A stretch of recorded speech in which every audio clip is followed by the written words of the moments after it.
Hello, I'm Sergio Lugo, and on behalf of the Rocky Mountain Philatelic Library and the Military Postal History Society, I would like to welcome you to our program about the Greco-Turk War of 1919 to 1922.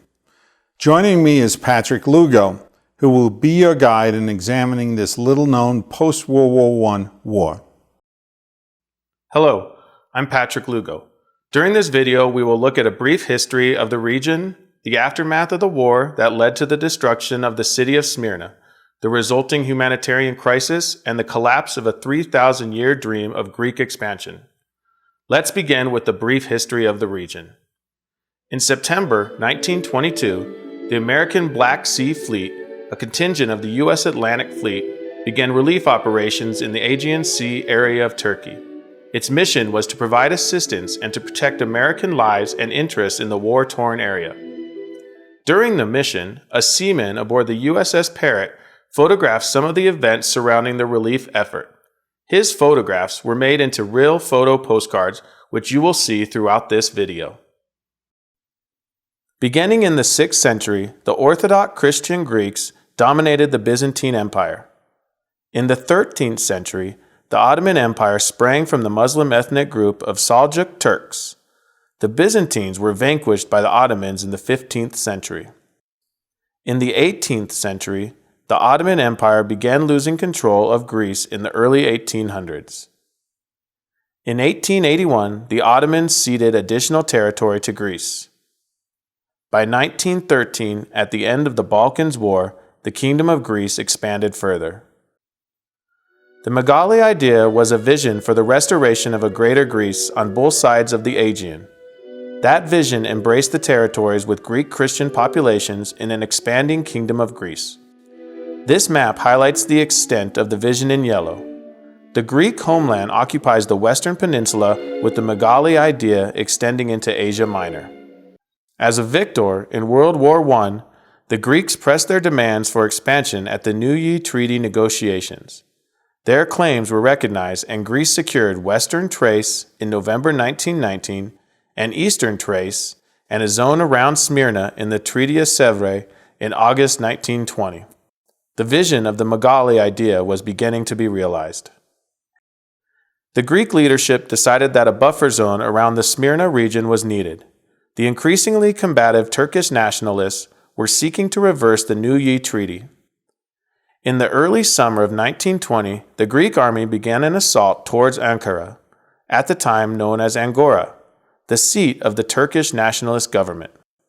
Advancing as far east as Yusuk by late summer 1920 and to within 40 miles of Ankara by the summer of 1921, the advance was finally stopped by the Turkish nationalists. During this time until September 1922, a Greek High Commission governed Smyrna and its surrounding territory, as evidenced by a letter from the Commission to Marienbad, Czechoslovakia. Greek authorities introduced a variety of postmarks used solely in Smyrna and its surrounding province. Finding correspondence with such markings can provide invaluable additions to a collection.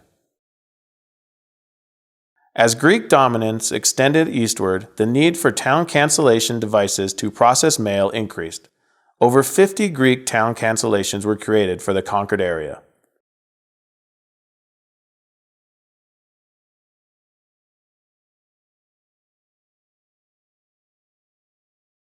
The Turkish nationalists counterattacked at the end of August 1921, defeating the Greeks at Sakarya, with the Greeks retreating to defenses established 15 to 20 miles from Smyrna. However, under strength, Turkish forces could not continue the counterattack because they were also fighting against the Western allies in the rest of Anatolia. A year later, the Turks, resupplied by Soviet Russia, finished the counterattack, forcing the Greek army to abandon Smyrna. In the aftermath of the Greek army's flight, hundreds of thousands of Greeks and Armenians in Anatolia were left to their fate.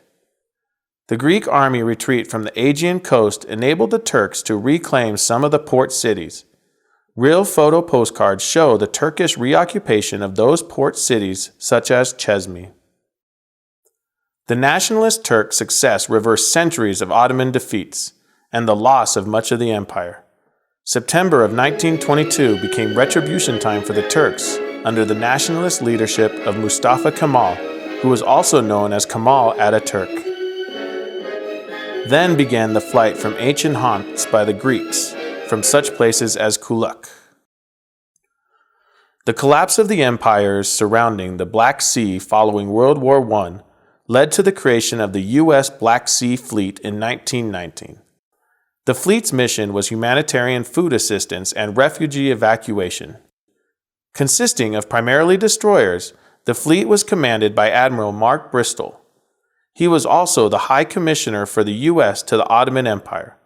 A special unit of the fleet was the division entitled the Turkish Waters Detachment operating in the Aegean Sea.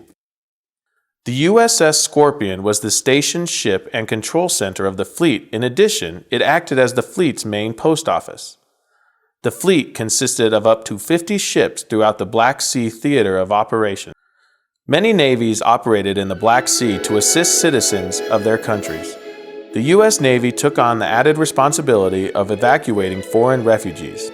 With the growing humanitarian crisis in September 1922, caused by the Greek army collapse at Smyrna, the Turkish Waters Detachment included the following U.S. destroyers: USS Lawrence, USS Parrott, USS Simpson, USS Litchfield, and USS Edsall. Real photo postcards captured the presence of the destroyers in congested war zone seaports, while a postcard from the USS McFarland in early December 1922 testifies to her presence at Constantinople. When governments and ethnicity change in an area, so do names of cities and sites. The same occurred with the Ottoman Empire. Ephesus became Ephes, Smyrna became Izmir, Constantinople became Istanbul, Scala Nova became Kaisadasi, and St. Sophia became Hagia Sophia. At the beginning of the 20th century, Smyrna was a seaport of the Ottoman Empire in Asia Minor. Varying estimates of its population exist, with the population appearing to have been approximately 140,000 Greek and Armenian Christians and 80,000 Muslims. Smyrna was an established commercial center, attracting visitors from throughout Europe. The war began with the Greek invasion of Smyrna and its surrounding region on May 15, 1919. The Greek army advance turned into a retreat, culminating on September 8, 1922, with the Greek army evacuation of Smyrna. Advanced elements of the Turkish army entered the outskirts of the city on the same day. With the army's retreat and fearing the Turks, civilians for 200 miles around formed a steady stream heading for the safety of Smyrna. On the morning of September 9th, the Turkish cavalry rode into Smyrna. Foreseeing the possibility of social disorder, Mustafa Kemal quickly issued a proclamation sentencing any Turkish soldier to death who harmed non-combatants. The proclamation was generally ignored. Allied warships at Smyrna, including U.S. naval vessels, were preparing to evacuate Allied nationals if violence broke out. Confusion and anarchy took hold as refugees inundated the city before the victorious Turkish army. Order and discipline began to break down among the Turkish troops. Fearful of the Turkish troops, Greek and Armenian civilians started crowding into the American and British consulates, the American Collegiate Institute, the YMCA, and YWCA. Refugees also began choking the quay at Smyrna's harbor. By September 12th, reports of killings of Greeks and Armenians by the Turks became commonplace. As a precaution, sailors and Marines from the Allied fleet, including U.S. servicemen, were landed to protect American citizens. They were given strict orders to remain neutral if violence broke out. On September 13th, a fire began in the city as observed by the naval flotillas. The fire started in the Armenian quarter, spreading to the Greek quarter. Residents and refugees were forced to flee to the quay. Most eyewitness reports identified Turkish army troops as the perpetrators. The fact that only the Greek and Armenian quarters were burned and not the Turk quarter supports the theory that Turkish troops set the city ablaze. At this point, the U.S. destroyers were not actively involved in evacuating refugees. By September 14th, the fire had grown, causing a stampede from the burning districts to the waterfront quay. The Turkish troops cordoned off the quay area to box in the refugees and prevent them from fleeing. Eyewitness reports describe panic-stricken refugees diving into the water to escape the flames, and terrified screaming could be heard miles away. By nightfall, the waterfront quay was filled with tens of thousands, forming a solid mass of humanity.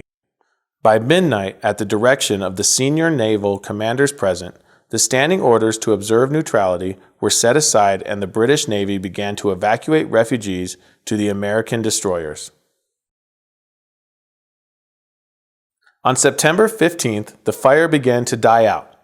With the Greek government unwilling to provide evacuation assistance, the plight of the refugees continued to look very grim.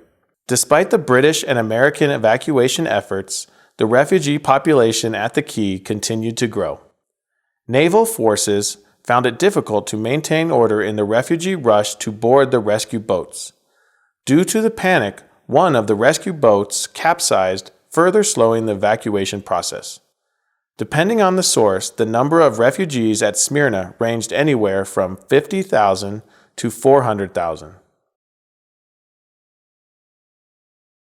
U.S. destroyers were limited to boarding 600 refugees at a time. Lacking food, water, and sanitation in the city, it was going to be impossible for the U.S. Navy to evacuate the large number of refugees before starvation and disease took hold. Even so, the American and British naval forces worked feverishly to evacuate as many refugees as possible and transport them to Mytilene on the island of Lesbos.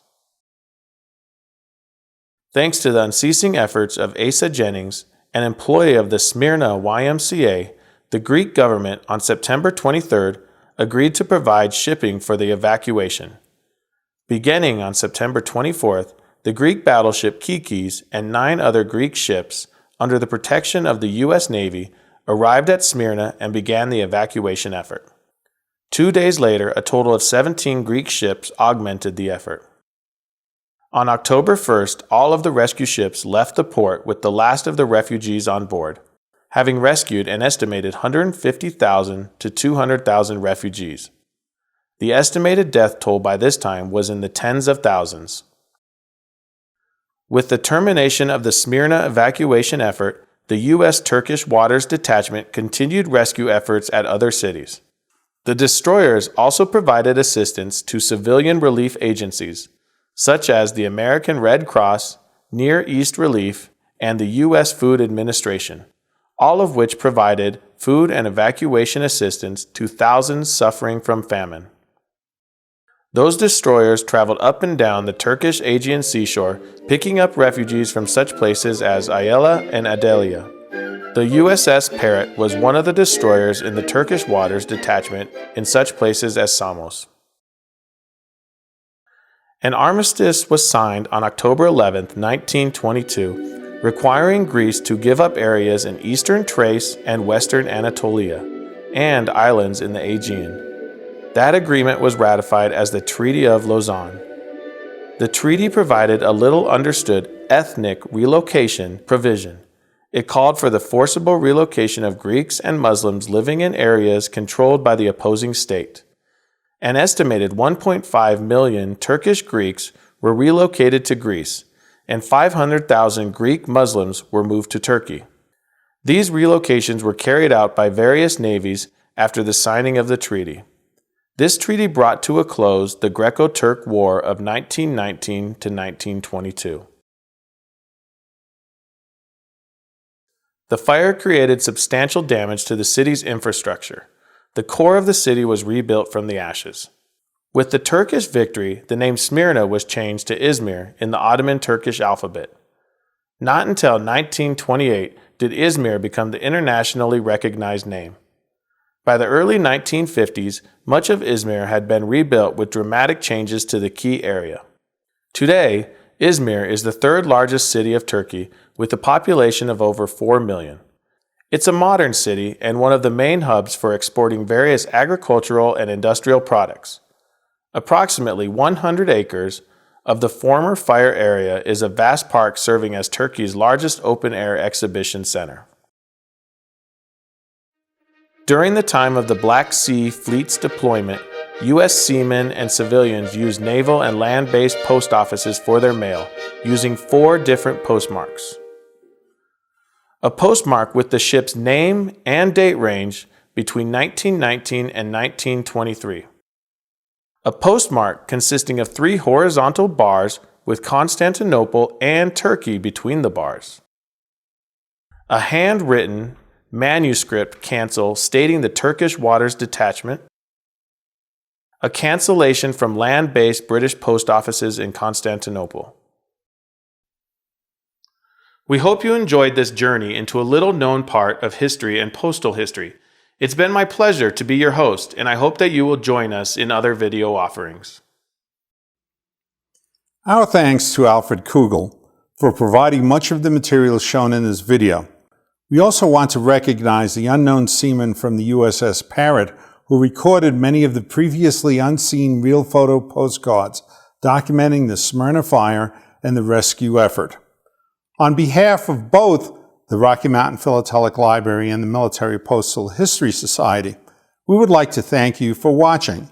We hope that we have made the subject of a long-forgotten conflict an educational as well as an entertaining experience for you and provided insight into the postal history documenting the period.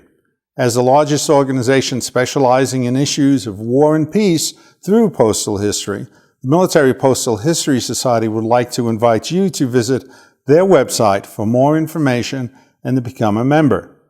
If you would like more information about this topic or any other philatelic subject, we invite you to stop by the Rocky Mountain Philatelic Library in Denver, Colorado, or to visit our website.